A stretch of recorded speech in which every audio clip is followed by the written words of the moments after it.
Chapter 1. The Hermetic Philosophy. The lips of wisdom are closed, except to the ears of understanding, the Kybalion. From old Egypt have come the fundamental esoteric and occult teachings, which have so strongly influenced the philosophies of all races, nations, and peoples for several thousand years. Egypt, the home of the pyramids and the Sphinx, was the birthplace of the hidden wisdom and mystic teachings. From her secret doctrine all nations have borrowed. India, Persia, Chaldea, Media, China, Japan, Assyria, ancient Greece and Rome, and other ancient countries partook liberally at the feast of knowledge, which the hierophants and masters of the land of Isis so freely provided for those who came prepared to partake of the great store of mystic and occult lore which the masterminds of that ancient land had gathered together. In ancient Egypt dwelt the great adepts and masters who have never been surpassed, and who seldom have been equaled, during the centuries that have taken their processional flight since the days of the great Hermes. In Egypt was located the great lodge of lodges of the mystics. At the doors of her temples entered the neophytes who afterward, as hierophants, adepts, and masters, traveled to the four corners of the earth, carrying with them the precious knowledge which they were ready, anxious, and willing to pass on to those who were ready to receive the same. All students of the occult recognize the debt that they owe to these venerable masters of that ancient land. But among these great masters of ancient Egypt, there once dwelt one of whom masters hailed as the Master of Masters. This man, if man indeed he was, dwelt in Egypt in the earliest days. He was known as Hermes Trismegistus. He was the father of the occult wisdom, the founder of astrology, the discoverer of alchemy. The details of his life story are lost to history, owing to the lapse of the years, though several of the ancient countries disputed with each other in their claims to the honor of having furnished his birthplace, and this thousands of years ago. The date of his sojourn in Egypt, and that his last incarnation on this planet, is not now known, but it has been fixed at the early days of the oldest dynasties of Egypt long before the days of Moses. The best authorities regard him as a contemporary of Abraham, and some of the Jewish traditions go so far as to claim that Abraham acquired a portion of his mystic knowledge from Hermes himself. As the years rolled by after his passing from this plane of life, tradition recording that he lived 300 years in the flesh, the Egyptians deified Hermes and made him one of their gods, under the name of Thoth. Years after, the people of ancient Greece also made him one of their many gods, calling him Hermes, the god of wisdom. The Egyptians revered his memory for many centuries, yes, tens of centuries, calling him the scribe of the gods, and bestowing upon him, distinctively, his ancient title, Trismegistus, which means the thrice great, the great, the greatest great, etc.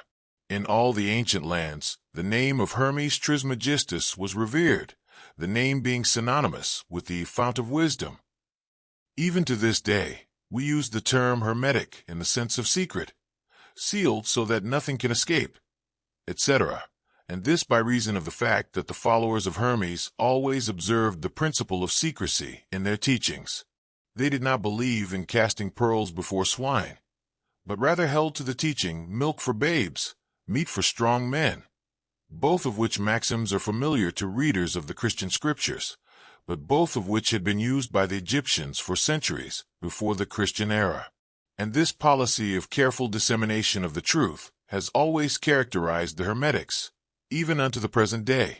The Hermetic teachings are to be found in all lands, among all religions, but never identified with any particular country, nor with any particular religious sect. This because of the warning of the ancient teachers against allowing the secret doctrine to become crystallized into a creed. The wisdom of this caution is apparent to all students of history. The ancient occultism of India and Persia degenerated, and was largely lost, owing to the fact that the teachers became priests, and so mixed theology with the philosophy. The result being that the occultism of India and Persia has been gradually lost amidst the mass of religious superstition, cults, creeds, and gods. So it was with ancient Greece and Rome.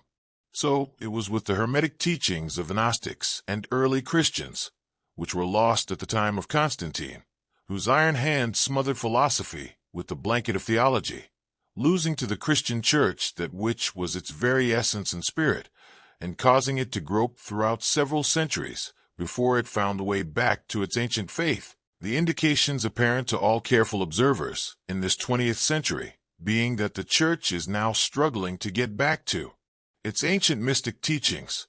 But there were always a few faithful souls who kept alive the flame, tending it carefully, and not allowing its light to become extinguished.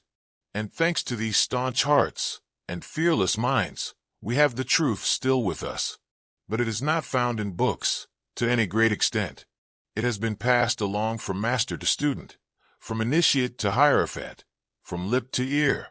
When it was written down at all, its meaning was veiled in terms of alchemy and astrology, so that only those possessing the key could read it aright.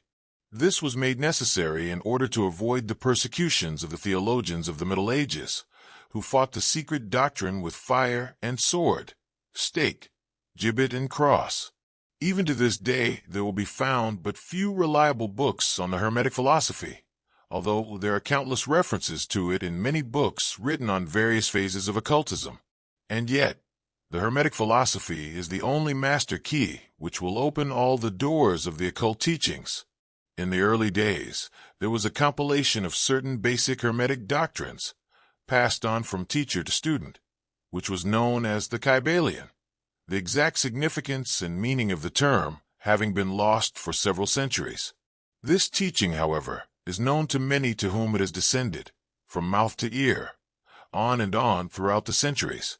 Its precepts have never been written down or printed, so far as we know.